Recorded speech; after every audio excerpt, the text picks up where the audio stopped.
Son las 12:15, estamos ya en estudios y vamos a arrancar de esa manera, dado que desde luego el tiempo del asambleísta que nos acompaña es siempre apretado, pero hemos aprovechado que esté en la ciudad para conversar en vivo y en directo con el actor de la noticia, precisamente cuando se está llevando a cabo ya las diferentes revisiones para cumplir con los tecnicismos necesarios para llevar a la Asamblea el juicio político contra el Consejo de la Judicatura y su titular, específicamente refiriéndonos en este caso a Gustavo Yalc.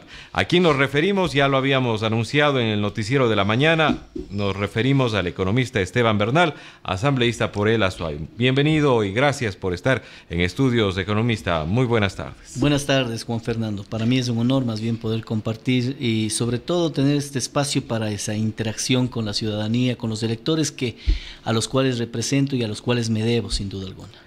Economista, creo que Gustavo Yalc está contra las cuerdas. No lo digo como un criterio personal, basta con ver los últimos hechos en los que inclusive podemos citar el día de ayer cuando tenía que estar con el Consejo de Participación Ciudadana y Control Social Transitorio.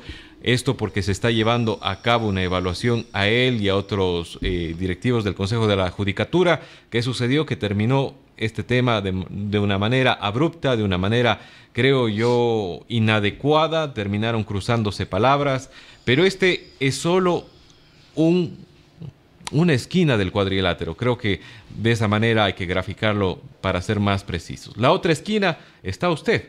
¿Por qué? Porque usted ha sido quien ha propuesto llevarlo ante el Pleno de la Asamblea con el objetivo de censurar a este funcionario público.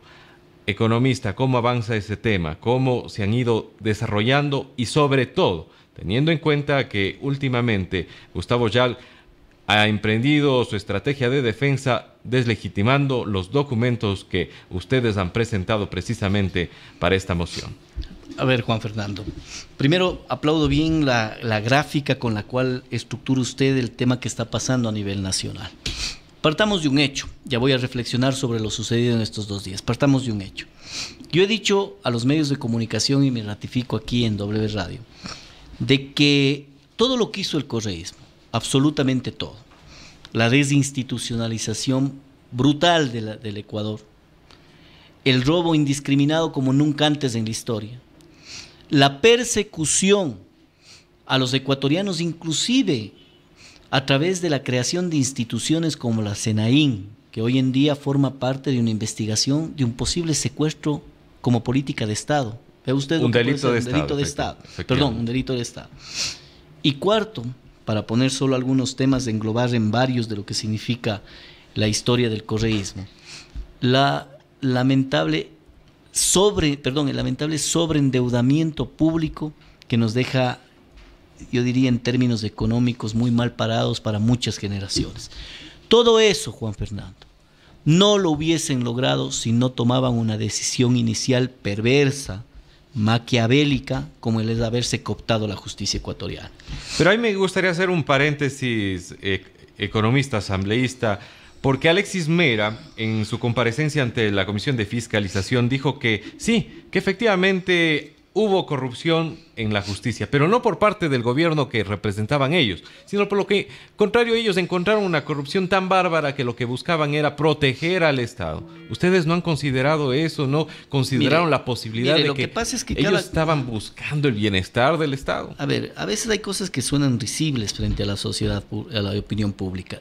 La comparecencia de Alexis Mera, la comparecencia de Jorge Glass, la comparecencia de Carlos Ochoa, la comparecencia de Carlos Poli, la comparecencia de Carlos Vaca y la comparecencia de los vocales del Consejo de la Judicatura, cada una de ellas terminaba siendo un impulso a que los ecuatorianos conformemos una comisión para pedirle a la Santa Sede que les canonice. Porque son más inocentes y más probos, más honestos de lo que nadie imaginaba, esto ironizando, para que ahora terminen en la cárcel, como Jorge Glass, para que existan las denuncias más grandes de corrupción. Es decir, usted jamás va a encontrar en las comparecencias del autor del delito diciendo soy culpable. Así que eso es un hecho que permanentemente hemos vivido en la Asamblea durante este año. Ahora, vamos a lo concreto. Vea, lo sucedido con la justicia en el Ecuador Es un hecho tan lacerante para la institucionalidad del Ecuador, para la institucionalidad del país, que lo que hoy está sucediendo da muestra cierta de lo que estamos combatiendo. Lo sucedido ayer con el doctor Gustavo Yal y el doctor Julio César Trujillo, una reserva moral del país, el último ciudadano mencionado, que le permite tomar las decisiones que lo está haciendo y que el país le aplaude y que este legislador también le aplaude. Le pide al doctor Yal que se siente en el lugar que está asignado el interpelado, pues. Eso sucede en todo proceso judicial, en todo proceso de juzgamiento. Pregúntele pues al doctor Yal si es que hizo lo mismo que hizo ayer en el Consejo de Transición en la Asamblea Nacional. El día miércoles cuando acudió, y ahí sí, ¿no?, aupado por varios funcionarios judiciales que habrá que ver el permiso pertinente que obtuvieron, porque ya según dicen estaban de vacaciones, ya voy a pedir la certificación de aquello. Ya voy a pedir, porque llegaron a la ciudad de Quito a upar al doctor Yal. Yo llegué solo, con mi asesor, los dos. Llegamos, había más de 150 personas ahí, ¿no? Y que venían y empezaron con los aplausos, y ahí no se movilizó. Ahí estuvo, en el lugar del interpelado, porque así determina la ley y los procedimientos. Ahí estuvo. El doctor Trujillo lo que le hace es, dice, ubíquese en el lugar del interpelado, porque usted tiene que responder preguntas. Y el señor dice, no, me voy acá, a cruzar de brazos. Bueno, eso que ha quedado en buena hora evidenciado en varios videos. Totalmente. Y lo que le dice es no me obliga a que le lleve con la fuerza pública. Y la prepotencia del correísmo todavía enquistado en el ámbito judicial les hace entender de que pueden hacer lo que se les viene en gana. Se acabó esos tiempos, señores. Y le decía, en la asamblea llegó, bailó, increpó, ironizó, mintió, ¿no?, al son de todo el aplauso de sus seguidores y del aval de sus compañeros asambleístas de Alianza País y revolucionarios. Acá no lo pudo hacer. Y aún así me fui para, mirándole a los ojos, ratificar que yo voy a estar pendiente de todas las mentiras que generó en esta comparecencia. Y ojalá se dé la comparecencia final, en el caso del Pleno de la Asamblea Nacional, para que llevemos adelante un proceso de fiscalización adecuado y pueda yo desvirtuar todas las mentiras que se planteó. Si usted me permite, luego de la pregunta entiendo que usted tiene algunas inquietudes, vamos a detallar sobre las acusaciones infundadas del doctor Yal, sobre el tema de los informes supuestamente falsos que tanta perversidad le hace al país cuando a través de esa actitud acartonada que tiene, ¿no?, de académico, de llegar y mentir de una manera desastrosa al Ecuador, pero que la gran mayoría de ecuatorianos sabemos a qué nos sometemos. Asambleísta, una de las cosas que se está diciendo por parte de Gustavo Yal es que ustedes han presentado documentos, sí, que son ciertos, pero que son mutilados, es decir, de que no están completos, por lo tanto, no llevarían a las conclusiones que ustedes buscan enfocar. Mire, Juan Fernando, es impresentable lo dicho por el doctor Yal. Recuerde usted que lo que yo presento el 6 de abril al país es un informe de Contraloría final, es un informe que estuvo guardado por años, durante 2 años, desde el año 2016 a la fecha. No estaba en la página web. Y cuando lo presento, empiezan las argucias por todo lado, porque es un tema que es contundente y irrefutable. ¿Sabe qué dice el informe? Y yo les he pasado a los medios de comunicación, ya no lo tengo acá por tanta cantidad de veces que lo he mostrado a los medios, pero lo tengo en la mente. ¿Sabe qué dice el informe? En la página 44, y que le invito a que lo revise, inclusive en la página web de la Contraloría, que ya consta después de mi denuncia. Y ese informe dice nada más y nada menos: el Pleno y los vocales miembros del Consejo de la Judicatura entregaron nombramientos para agentes fiscales a aquellos que obtuvieron puntaje menor. Punto. Suficiente. Es una observación y un hallazgo de la Contraloría General del Estado, que le dice que ellos entregaron nombramientos, lo que todo el país lo dijo, Juan Fernando. Aquí en Cuenca, en Manta, en Guayaquil, en Pichincha, en Riobamba, en Ambato, la gente decía, yo postulé, pero no me dieron el cargo. Yo gané el concurso, pero le dieron al que obtuvo menor puntaje. Pero esas declaraciones se diluían porque se encontraban con una muralla que se llamaba Consejo de la Judicatura y la monstruosidad propagandística del correísmo que diluían esas voces ciudadanas. Hoy lo dice un informe de Contraloría. Ahora, a ese informe, ¿sabe cómo lo han intentado desestimar? Y está grabado el 7 de abril en la rueda de prensa que dio el doctor Yal. Dijo, 1, no es un informe al Consejo de la Judicatura. Mentira. Porque dice, informe de selección de personal entre el Consejo de la Judicatura y la Fiscalía General del Estado. 2, dijo, no hay Todas las observaciones es a la Fiscalía. Mentira, es al Consejo de la Judicatura, porque si usted revisa a lo largo del informe, ellos vienen diciendo, no es mi culpa, es culpa de la Fiscalía. Lo mismo que dicen ahora, ¿no? En la comparecencia dice eso, en los medios dice eso, dice, yo no manejaba el banco de datos, lo hacía la Fiscalía. Pero ¿sabe qué le dice la Contraloría en el mismo informe? Lo siento, su comentario no modifica el criterio del equipo, por lo tanto ustedes son los culpables. Así le dicen a lo largo de todo el tiempo. Asambleísta, pero ¿qué tan grave puede ser esto si tenemos en cuenta que estaríamos hablando de corrupción dentro de uno de los órganos llamados a buscar, a develar la verdad cuando existen delitos? Nos referimos a la Fiscalía General del Estado. Si estaríamos entonces, usando un poco de lógica, ante el hecho de que hay fiscales que deben favores porque habrían llegado a sus puestos. Vaya, pero si no lo dice Esteban Bernal, ¿sabe qué dijo en la defensa el doctor Yal? Gravísimo. ¿Sabe qué dijo en la defensa el doctor Gustavo Yal? Dijo que apenas son 33 fiscales. ¡Uno! Solo con que a uno le hayan dado así, eso es corrupción. Y eso no lo puede desestimar con leguleyadas como intenta hacerlo. ¿Sabe qué más ha manifestado frente a ese hallazgo? Que dice, pero es que lamentablemente debo decirle al asambleísta Bernal de que eso es un comentario inicial, por amor a Dios. Lamentablemente no pude intervenir porque así determina la metodología del juicio, pero sí asistí para mirarle a los ojos, ¿no? Y decía, no pude intervenir.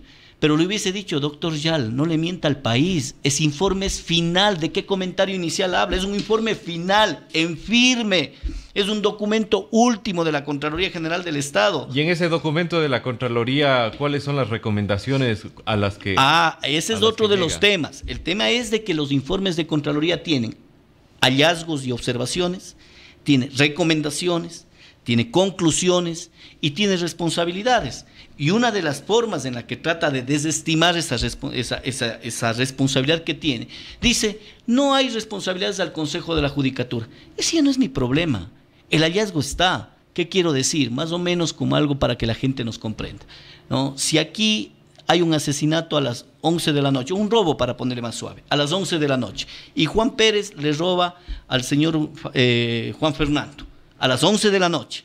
Resulta que la Contraloría hace una evaluación de eso y dice, sí señor, Juan Pérez le robó a Juan Fernando a las 11 de la noche. Pero cuando responsabiliza, dice, pero los responsables son los papás de Juan Fernando por haberle mandado a las 11 de la noche.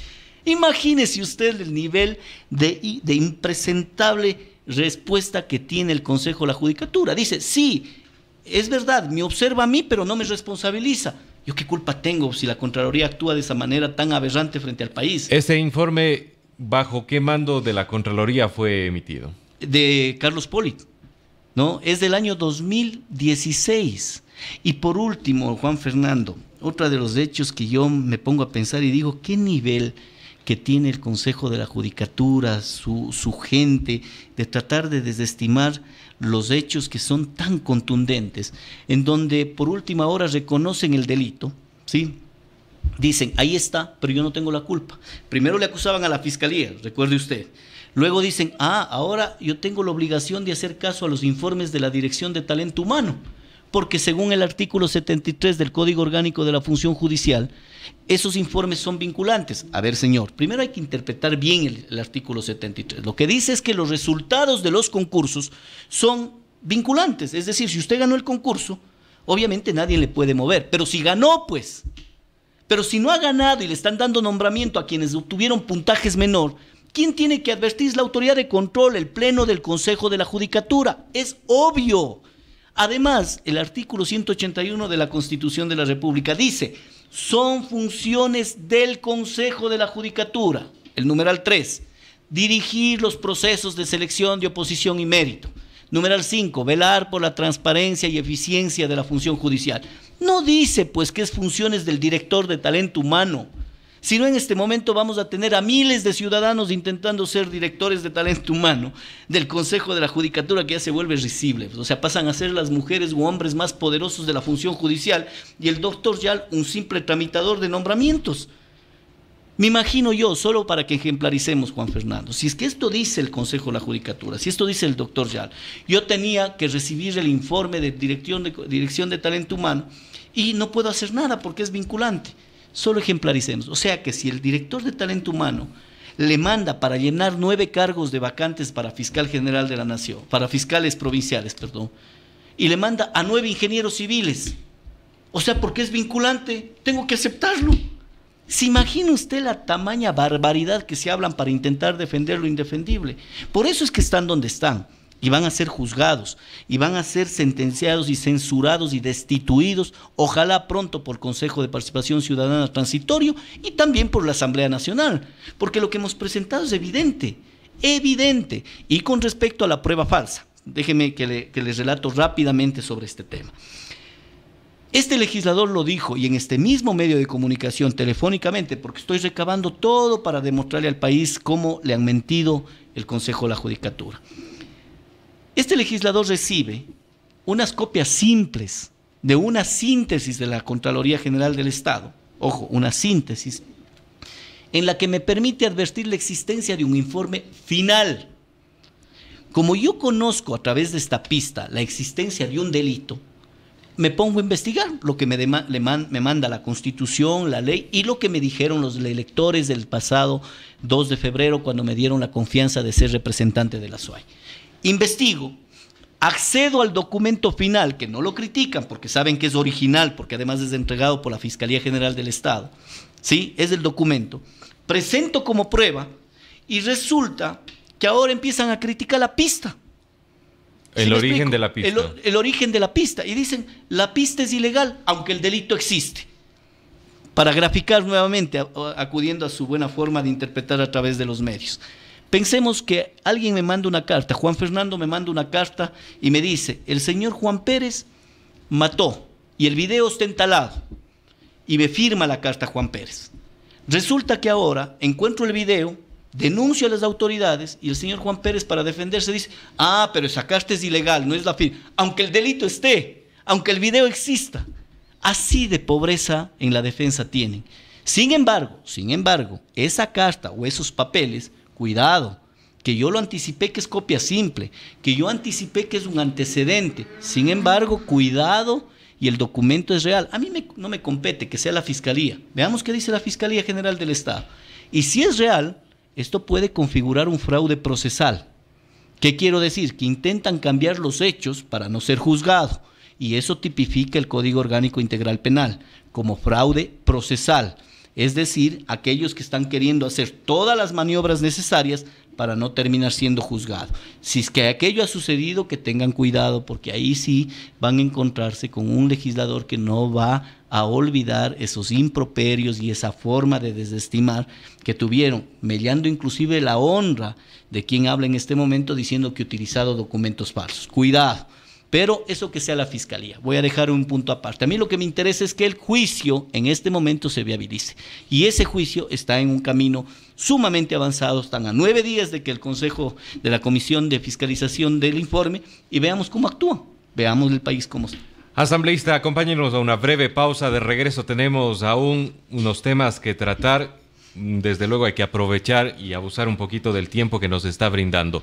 Vamos a una pausa, ya continuamos aquí en La Hora Clave. Estamos conversando con el economista Esteban Bernal, asambleísta por el ASUAY. Inicia publicidad en la W. Para disfrutar las cosas bellas. Para ti, ¿qué significa papá? Es la persona que me enseña a no rendirme jamás. Gracias a él aprendí la responsabilidad. Siempre creí que eras mi héroe y aunque ya soy grande, sigo creyéndolo. Demuestra lo orgulloso que estás de papá. Sorpréndelo con un fantástico detalle de Mercantil Tosi. En junio, Mercantil Tosi. Calidad y economía. Para toda la familia. Parqueo gratis de acuerdo a sus compras. A mí me gustan las mañanas cuando mami me llama, me dice: ven a tomar tu Nutrileche. A mí me encanta bien helada o con cualquier fruta, siempre deliciosa mi Nutrileche. Y en las comidas, con galletas o café, siempre está con nosotros. Todos los días me levanto y en mi mesa nunca falta el rico sabor y calidad de Nutrileche.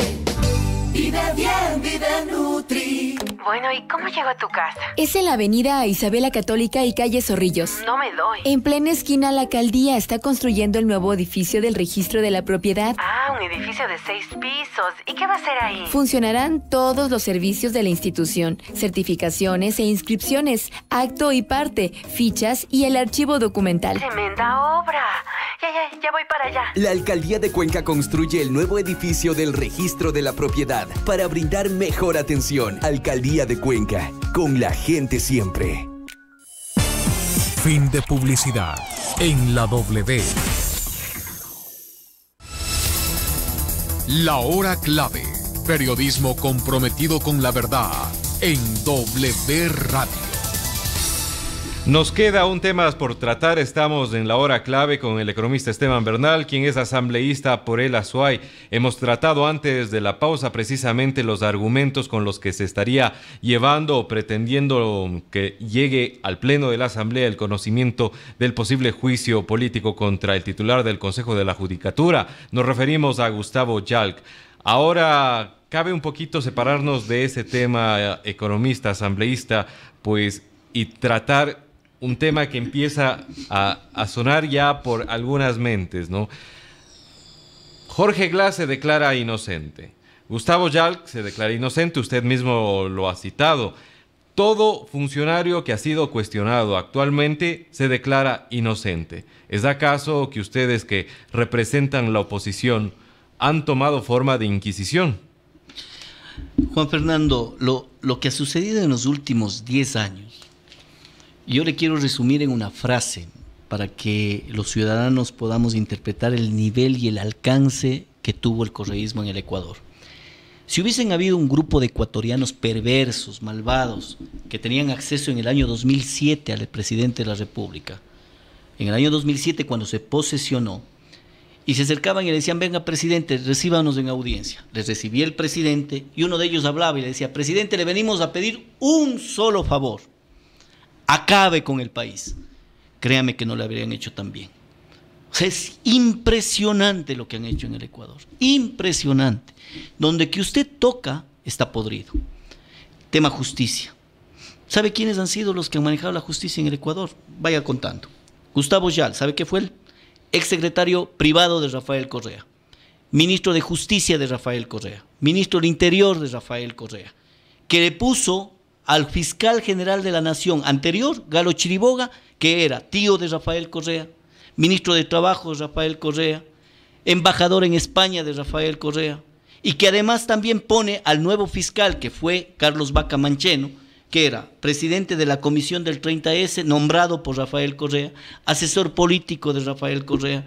¿Cree usted, y le hago una pregunta más allá de que aquí el que tiene que responder soy yo, pero mire, ¿cree usted que ahora que se ha pedido que se investigue al gobierno de Rafael Correa, estos jóvenes hubiesen podido hacer eso? No. Por eso es que necesitábamos ahora más que nunca tener una justicia independiente, descorreizada. Duela a quien le duela, moléstele a quien le moleste estas decisiones que hemos tomado, versus inclusive las amenazas y las acciones de intentar judicializar la fiscalización. ¿Y por qué digo esto? Porque usted escuchó al doctor Yalc, que puso ya una denuncia en contra de este legislador en la Fiscalía General del Estado. No le tengo miedo. No me amedrenta, el país entero sabe que estamos aquí para pelear con fuerza. El Azuay, yo represento una provincia digna, valiente, honesta. Y como digno, valiente y honesto, este legislador tiene que frentear a estas mafias. Asambleísta, ¿qué lectura debemos tener los ecuatorianos, los votantes, cuando Lenín Moreno, quien ha prometido y que de alguna manera da señales ambiguas de la lucha contra la corrupción, por otro lado, en su momento, tiempo atrás, no en los últimos días, aclaro, respaldó a Gustavo Yalc? Fue penoso. Vea usted, hace un rato le hicimos una reflexión sobre todos los que fueron interpelados. Bienvenida a su pregunta, Juan Fernando. Jorge Glass, que recibió ya el rechazo de Lenín Moreno y que ya era una pieza caída, que necesitaba un proceso, pero que sin embargo los correístas se agarraban contra viento y marea para intentar salvarlo. Hoy preso. También se le cuestionó a Polid y más bien fueron ellos los de la Dalides para decir vamos a destituirle a Polid cuando ya estaba en Miami. ¿no? Y que además fue parte de su grupo y de su banda durante 10 años. A Carlos Vaca Mancheno ya no podían dar pie atrás. Era una situación de una pelea pública entre el expresidente de la Asamblea y el mismo exfiscal. se puso la soga al cuello. Totalmente, ¿no? Y además de ello, ustedes saben, por el audio terminamos destituyendo al presidente de la Asamblea. Es decir, la reconfiguración política en el país se ha dado. Sin embargo, esta pelea contra el Consejo de la Judicatura era un tema cuesta arriba. Usted lo ha citado, el propio presidente le respaldó a Gustavo Yal. Vamos a ver si le sigue respaldando después de la información que hemos dado. Porque yo supongo pues, que al presidente Moreno le ha de llegar el informe de la Contraloría que ha presentado al país. Y cuando lea y diga, carambas, aquí está algo que dice textualmente. Ya que intenten vagamente intentar desestimar algo que se dice por escrito por el órgano de control que se llama Contraloría General del Estado, ya es un tema de desquicio mental. O sea, ya hay que más bien entender la forma en la que actúan y que vinieron actuando. Yo en lo personal le digo, he cumplido con el país, he cumplido con mi provincia. Este momento está ya para el informe final de la Comisión de Fiscalización. ¿Qué pase ahí, Juan Fernando? No es un tema de mi competencia. ¿Y por qué digo esto? Porque ya estamos sometidos a 12 asambleístas en el Ecuador, 12 que forman parte de la Comisión de Fiscalización. Cómo voten individualmente cada uno de ellos le deben responder al país, no solamente a sus provincias, al país. La preside María José Carrión. No, ellos tienen que tomar una decisión no más allá de 9 días después contados con el día de hoy. 10 días tenían plazo, que empezó ya a contar, hoy estamos ya corriendo el día 9, en cuenta regresiva me refiero, hasta que llegue el día 1 en donde tengan que presentar el informe. Yo creo que se termina el plazo el viernes de la próxima semana, de hoy en 8. En ese día veremos qué informe ponen. Si hay un informe favorable para que efectivamente se censure y se destituya al Consejo de la Judicatura, bienvenido sea. Si es que no, que le respondan al país. Lo que es de mí, he cumplido, he presentado las pruebas, hemos peleado, hemos documentado, he soportado una denuncia penal por parte del doctor Yal, la sabré asumir en el momento adecuado, que el fiscal general, a quien creo es un hombre probo, porque vea, justamente por mis denuncias, por el hecho de haber presentado el malhadado concurso 2016 en el cual le permitían ser fiscal subrogante al señor Genrea, creo que era el anterior, ¿no? Genrea, sí. Genrea, terminó en manos del Consejo de Transición Ciudadana y este dijo, no, con concursitos amañados yo no camino, y le posicionan al señor Paul Pérez Reina, que es el nuevo fiscal general de la Nación. Por el tema de fuero de corte, obviamente que entenderé que él tomará la decisión sobre esta denuncia que le han hecho a este legislador, ya queriendo judicializar la fiscalización, como lo hicieron. Usted se acuerda de Clever Jiménez, ¿no? Claro que sí. Asambleísta que fiscalizaba y que hoy en día le declaran inocente, ¿no? Y ahí está, después de haberle perseguido a través de la justicia. Si lo van a hacer con este legislador, aquí estaremos como Azuay para responderles. Asambleísta, de manera breve, el tiempo nos es corto, pero hay varias preguntas que no quiero dejar de hacerle en esta oportunidad. Usted acaba de mencionar a Clever Jiménez. ¿Qué pasa con Galo Lara? Galo Lara. Galo Lara. Es un problema grave y le voy a decir algo que hace unos días con Guillermo Lazo conversábamos. Y Guillermo me transmitía esto internamente y lo voy a hacer infidente, pero decíamos, muchos nos han criticado por defender un juicio de esta naturaleza, pero es una persecución política inhumana. Es decir, es un preso político. Totalmente, este caso está ya en la Comisión Interamericana de Derechos Humanos, en donde usted vea las figuras, al señor Glass, hasta el cabello le ha crecido, ¿no? Y véalo cómo le están tratando a Galo Lara en la penitenciaría, de una manera inhumana. El señor Glass sigue dando información, por eso es que no hemos terminado con el correísmo todavía, está enquistado ahí. El señor Glass todavía da entrevistas, tiene todas las comodidades del caso y el señor Lara vea cómo le tratan. Este es un tema que hay que profundizar. Yo creo que la justicia ecuatoriana tiene mucho que reparar. Déjeme ejemplarizarle solo algo más. Y yo le pregunté esto a los asambleístas de la Comisión de Fiscalización. El famoso error inexcusable, muy rápidamente, es una figura mediante la cual usaron para hacer de lado a los jueces que les eran incómodos. Cuando tienen que defender eso, defienden con temas emocionales, ¿no? Y dice, le saqué al juez sinvergüenza que le dejó libre al abuelito que viola a la niña. A ver, todos estamos de acuerdo que hay que sancionar, pero de la manera adecuada, es decir, otro juez, en derecho, otro juez lo haga. Pero ¿sabe qué hicieron también con el error inexcusable? Sancionaron a los jueces que le declararon inocente al coronel César Carrión, que hoy es un hombre probo, digno, asambleísta, compañero de bancada, declarado inocente, que es más está reclamando posiblemente atropellos a sus derechos humanos, ¿Qué ha pasado con esos jueces? Habrá que preguntarle al Consejo de la Judicatura, pues, ¿qué ha pasado con esos jueces que les destituyeron de manera ilegal? ¿Les han reinsertado? Ese tipo de infamia se cometió en época correísta. Asambleísta Bernal, brevemente, ¿qué debería pasar con María Fernanda Espinosa? Bueno, yo creo que es un nuevo proceso que estamos encaminados. Aquí hay la defensa del sector de gobierno a María Fernanda Espinosa, pero creo que el país conoce de que lo que estamos presentando es una urgente necesidad de redignificación que tiene el país. Tendría que irse. Ella no representa los intereses en política internacional de los ecuatorianos, lo han dicho los migrantes. La señora le dio nombramiento fuera de las disposiciones del presidente, no nombramiento, estatus de ecuatoriano a Julián Assange, un personaje extremadamente polémico a nivel internacional. Descuidó toda la política internacional con respecto a los últimos secuestrados, sigue descuidando porque ha pedido licencia para una campaña para la presidencia de la Asamblea Nacional de la Asamblea de las Naciones Unidas, descuidando lo que hoy en día nos somete al país, un peligro inminente en la frontera y la política internacional que tiene que agruparse y delinearse en función de los intereses del país, y por lo tanto ha incumplido sus funciones. Y en ese contexto creo además de que la Asamblea Nacional tiene una obligación urgente. Vea la última declaración a un portal internacional del presidente Moreno, en donde dice: yo no estuve de acuerdo con eso hace más grave, eso hace más grave porque le dejan sola. Totalmente, y súmese un hecho. Recuerde que la Constitución de la República dispone que el único responsable de la política internacional es el presidente de la República. Y él dice que no le han obedecido. Economista, no quiero que se nos acabe el tiempo sin dejar algo sobre la mesa. Usted quiere y se ha metido al cuadrilátero para pelear contra un peso pesado, Gustavo Yal. Quiere cambiar la justicia, pero usted tiene que enfrentarse a un personaje más, Rosana Alvarado, persona que en su momento pudiéramos buscar fácilmente y encontrar las declaraciones donde se daba ella mismo como leal y pues que respondía a Rafael Correa Delgado. ¿Usted quiere cambiar la justicia correísta? ¿Qué sucede con Rosana Alvarado? Yo puse algunos tweets en las redes sociales y me he pronunciado, y también lo voy a hacer públicamente, en donde al presidente Moreno le he exhortado a que si quiere tener un cambio en el país, empiece sacando a los correístas de su lado. Eso es lo fundamental. Yo creo que ha hecho caso en algunos espacios. Uno de ellos, por ejemplo, el ámbito económico.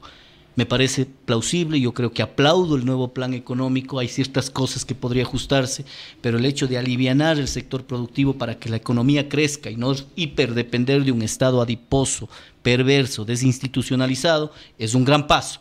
Ya en el ámbito judicial ciertamente todavía están personajes, más allá de individualizar el nombre o no, pero creo que responden a una época correísta que creía en este sistema.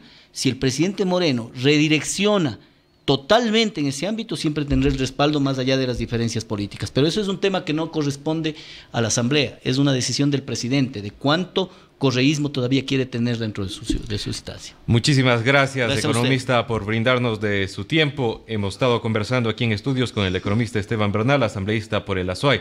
Hemos tocado principalmente y desde luego por tratarse de uno de los proponentes el tema del cambio de la justicia y el juicio político que posiblemente llegue a darse en la Asamblea Nacional contra Gustavo Yalc. Amigos oyentes, a una breve pausa. De regreso tenemos las declaraciones brindadas